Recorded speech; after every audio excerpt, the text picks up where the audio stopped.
Hi, heroes! Welcome to this episode. Today I'm going to be sharing about how much I love Kate Grasso's book, A Glimpse of the Magic, Finding Ourselves in the Disney Story. Right now it's Saturday, the 23rd, and tomorrow, Sunday, the 24th, I'll be publishing this podcast episode, and it's also my free Community for Dreaming's book club for March. And we read A Glimpse of the Magic, Finding Ourselves in the Disney Story by Kate Grasso. And she's coming to talk to us about it. I'm so excited. I'm such a big fan. Oh my gosh, this book, you guys. So I just can't wait. And I wanted to use this opportunity to talk about all the things that I love about it. It's just phenomenal. It's a 2 hour read, 2 hour listen. So you could download it right now when you're hearing this, if you're and still join us for book club, or if you're listening to this later. It's still a very easy listen. You'll laugh, you'll cry if you're a Disney fan for sure. Um, so let's get into it. It's a collection of essays. Kate Grasso is a Disney historian. So it's got all kinds of fun Disney history interwoven into all the essays. But it's really about her story and our stories and how the Disney story helps us process our stories. Yeah, and it's such an important piece of our stories and provides us tools to go through different parts of our stories. And this is why I founded Fairy Godmother Coaching, because I recognized a similar ability for theme park fans and fantasy fans. It's called applied fantasy in psychology, right? I found that term after I was like, there's something here, something in this fandom, especially the Disney fandom, these characters, the way their stories are told, what's emphasized, and what's in the theme parks. And this is exactly each chapter of Kate's book is a different essay, and it talks about a different piece of the theme park or the characters that absolutely help us through our own stories. And that's what applied fantasy does. It's the use of fairy tale and fantasy and fandom to support overarching wellness, right? So whatever piece of wellness that is, help us move through our own stories. And that's what I'm doing right now from a life coaching angle. It's blending the life coaching tools with these stories, these characters that are available in theme park and fantasy fandom um, as examples for us and ways for us to talk about different things that we struggle with, and for us to figure out what we love, like those thoughts that make magic for us, right? Your unique magic, and then how to build a dream from that unique magic. And for us fantasy fans and theme park fans, we can really start to find our magic through our fandom, right? Like we know we feel magic when we're engaging with our fandoms, and it's figuring out those thoughts and then bringing those thoughts into our everyday life. So, enough about me and fairy godmother coaching. I just like feel such a connection to this book because it's along the same lines of what I do in my coaching practice, similar. But what Kate is offering us is all an accessible point to think about our stories in the Disney story. And each of the chapters is just like heart touching and funny, and you learn so much because she knows so much about Disney history. Some of my favorite chapters, I'll just share a few. You really need to get the whole book. But so the first chapter, she's talking about Alice Davis, who was told no, she couldn't be an animator. That's what she first applied for. And you'll get, Kate tells the history much better. She knows the details much better. So get the book, listen to the book.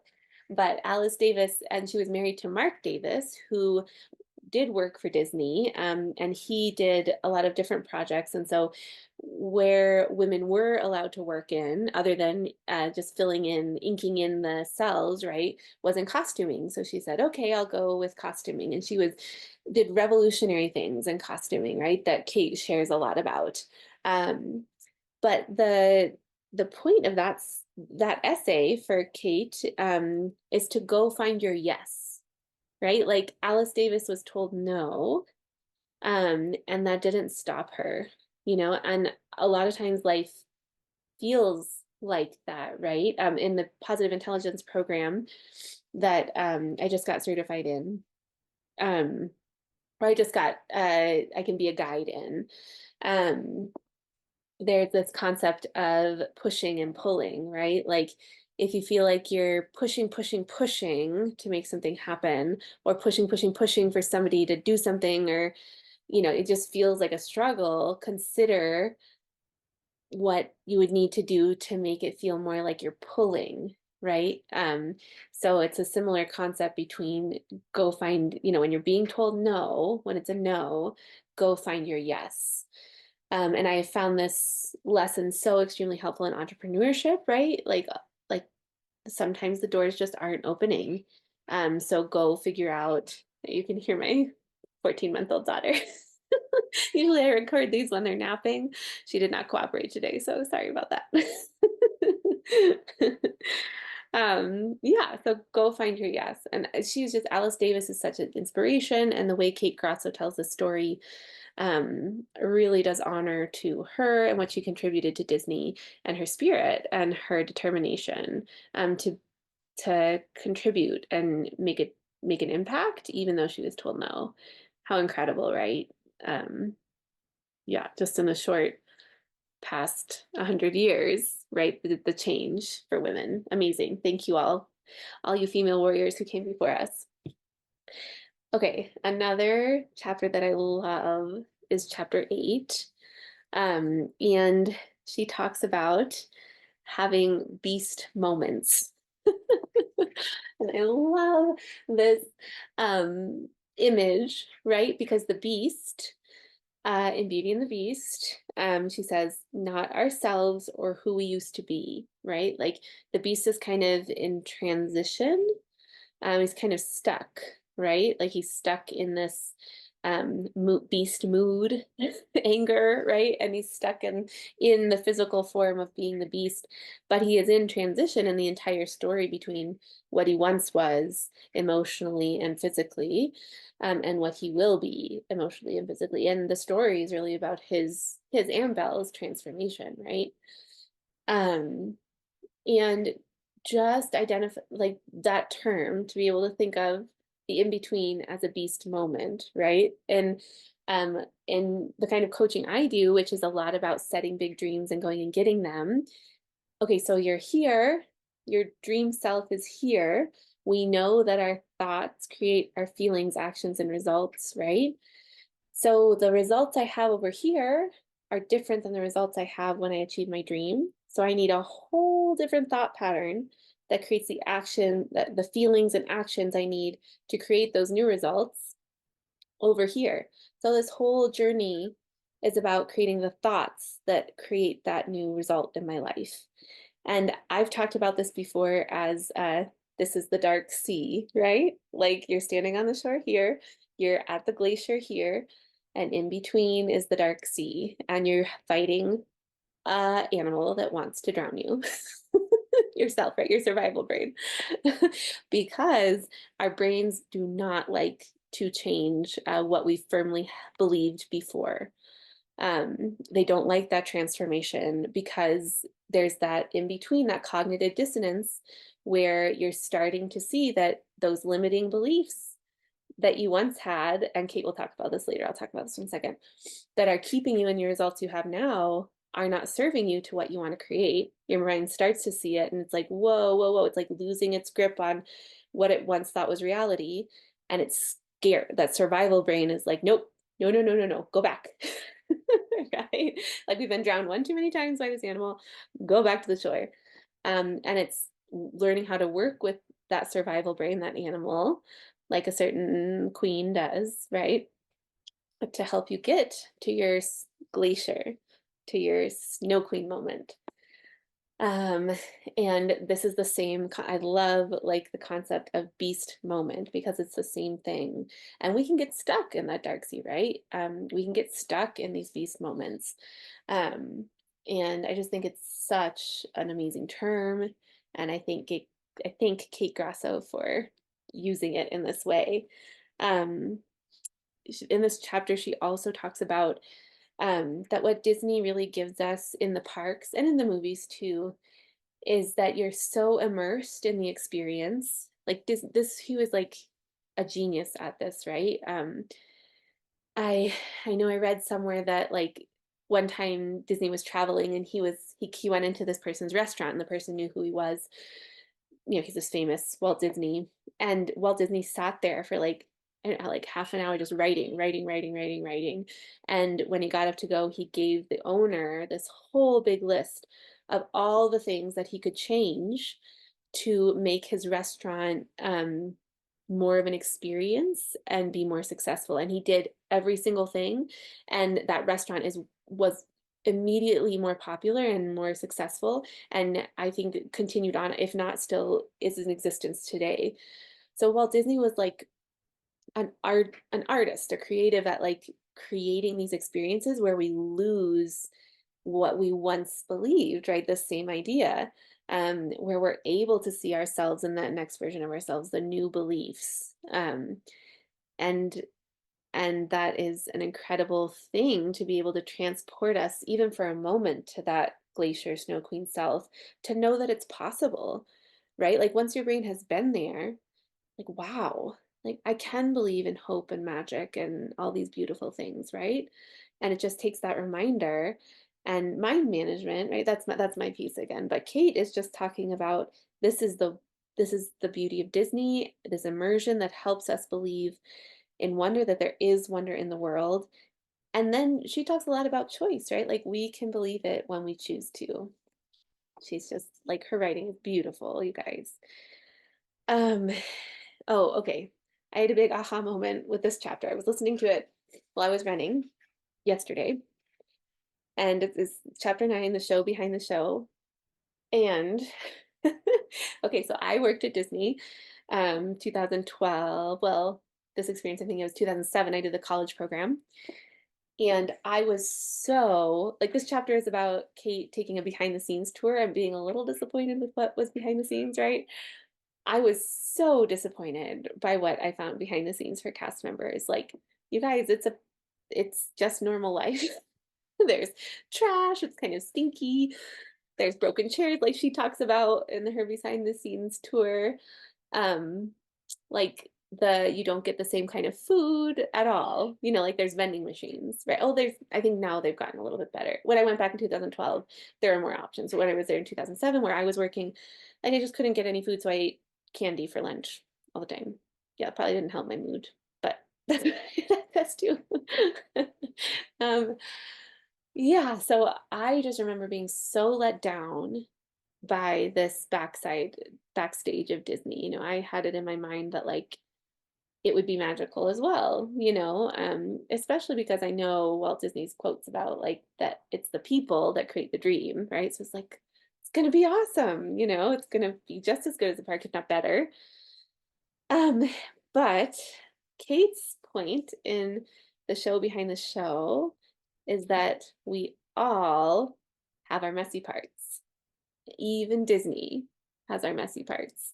And this is a lot like the trend that I've been talking about on social media right now. Like social media is fake, here's what's real, right? And that we need to share the polished and messy parts so that we all see that it's 100% part of our fairy tale journey.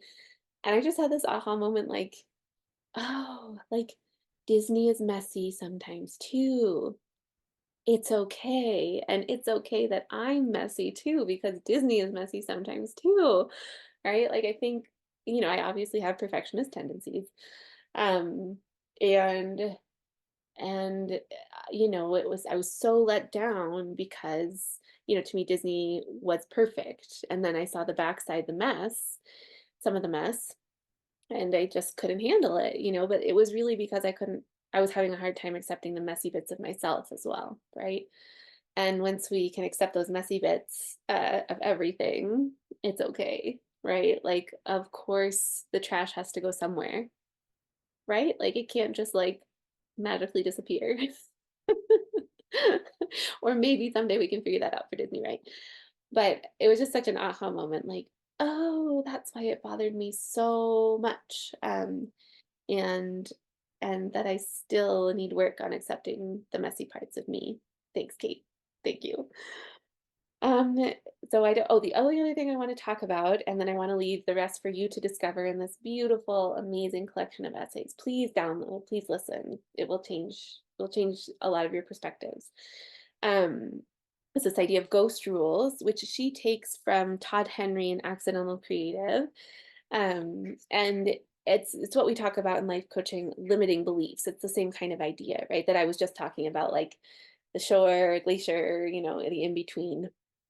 But I love her talking about it in the sense of like us Disney people, right? Like when we go to the parks, we have our plans, the things we do, the cadence we do them all the time, and the things we do and the things we don't. Yeah. Um, I mean, like 100%, right?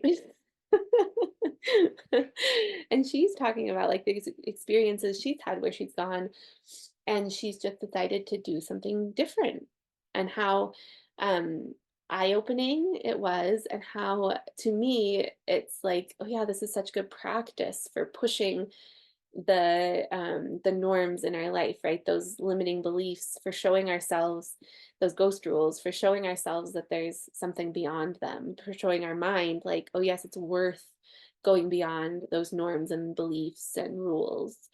So it's a safe place to do that, to practice it before you go and do it and you're creating big things in your life, right? So I just love this idea, and I love that comparing it to your Disney day. um, yeah, when I worked there, what's awesome when I worked in the parks is that you get to go for free whenever you want, right? And so I would just go in the evenings sometimes. I think this would be a lot like having an annual pass. I don't have one because I live in Arizona. Someday. But that because when you go and you just have a day ticket, you're like, I have to get everything in. I have to get it all in. But when you have that annual pass, or when you work there and you get to just go and not worry about that, you get to really like just notice the little things, right? And just sit even, or just go do something different, because you're not worried, you're not telling yourself like, oh, gotta fit it all in. And maybe that's the point too, right? Is like breaking, we don't need to fit it all in to experience the magic. Maybe the magic is like taking a minute away from that fit it all in and just trying something new, right? Even if it doesn't, not something you love, uh, some piece of it might stick with you until later.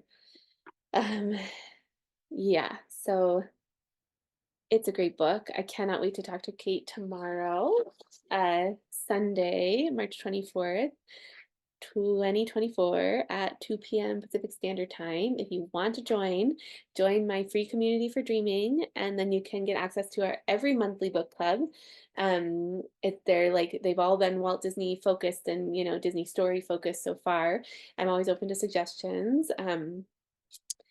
It's fun. And then the community for dreaming is really all about providing you the support you need to find your magic, those thoughts that empower you, and then create big dreams from them. And we can't dream alone. Well, we can, but you are 95% more likely to achieve your dream when you do it with accountability partner and accountability check-ins, and that's what this community is for. So sign up for that. If or just email me and I can send you the Zoom link too, if this is before that meeting. Okay, heroes. Such a good book. Thank you, Kate, for your genius. And have a great day. Thanks, bye.